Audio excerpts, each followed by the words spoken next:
Welcome to the Slop Temple. We pray this video helps. Start by parking the car on a flat surface, engaging the handbrake, and opening the hood. The Audi TT uses a 12V battery with about 60-70 Ah capacity for most models, so confirm exact specs on the battery label. Wear gloves and eye protection and have baking soda and water ready to neutralize acid spills. Before touching terminals, remove jewelry and ensure you have a 10mm wrench, protective eyewear, and a memory saver if you want to preserve electronics. Loosen the negative terminal first with a 10mm socket, then the positive terminal to avoid sparks. Remove any battery hold-downs and lift the battery carefully. It can weigh about 15 kilograms, so use a strap or a second person. Clean terminal clamps with a wire brush and a baking soda solution, then place the new battery in the tray with the correct orientation.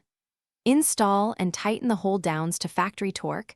Attach the positive terminal first, then the negative, and ensure both clamps are. After reconnecting the battery, reset clock and radio codes and verify saved settings, because some models require manual code entry. Drive for 10-15 minutes to allow the ECU to relearn idle, fuel trims, and transmission adaptations. Avoid heavy loads during this period.